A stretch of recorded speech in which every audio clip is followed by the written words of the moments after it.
Self image का क्या मतलब होता है, ये आज की इस वीडियो में सीख लेते हैं। सेल्फ इमेज का मतलब होता है आत्म छवि या स्व छवि, यानी कि कोई भी व्यक्ति अपने आप को किस तरीके से देखता है या अपने लिए उसका परसेप्शन क्या है, अपने लिए उसकी जो मेंटल पिक्चर है यानी कि अपने दिमाग में वो अपने आप को क्या समझता है, उसको उसकी सेल्फ इमेज कहा जाता है। यानी कि जैसे कई बार कोई व्यक्ति है जो बहुत कॉन्फिडेंट होता है, तो हो सकता है कि वो 10 चीज़ें करने के काबिल हो, लेकिन वो कई बार ओवर कॉन्फिडेंस में ये भी सोच सकता है कि वो 20 कर सकता है, तो वो उसकी एक सेल्फ इमेज है। यानी कि जैसे कई बार आपने देखा होगा कि कोई व्यक्ति हट्टा-कट्टा है, जवान है, लेकिन मन में अपने आप को वो बूढ़ा मान चुका होता है या अपने आप को कमज़ोर मान चुका होता है, तो वो उसकी एक सेल्फ इमेज है। और इसका उल्टा भी कई बार आपने किसी काफ़ी बुजुर्ग व्यक्ति को भी देखा होगा, लेकिन उसके भी जो मन में है उसकी इमेज अभी भी अपने आप को यंग देखती है, अपने आप को वो जवान समझता है और खूब एनर्जेटिक फील करता है,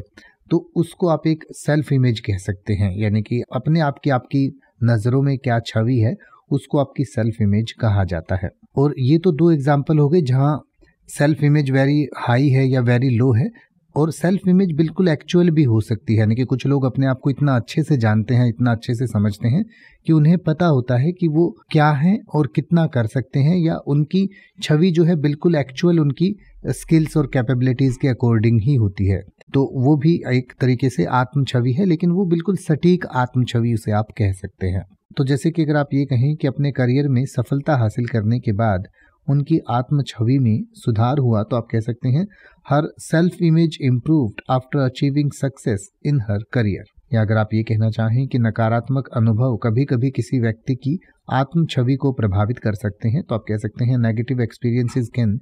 समटाइम्स अफेक्ट अ पर्सन्स सेल्फ इमेज। अब आप ऐसे ही किसी भी वर्ड का मतलब हिंदी और इंग्लिश में YouTube पर सर्च कर सकते हैं, आपको मेरी वीडियो मिल जाएगी जिसमें आप बिना किसी फालतू बकवास के सीधा उस वर्ड का मतलब समझ पाएंगे। तो ऐसी ही वीडियोस को देखते रहने के लिए चैनल को सब्सक्राइब करें और बेल आइकन को प्रेस करें।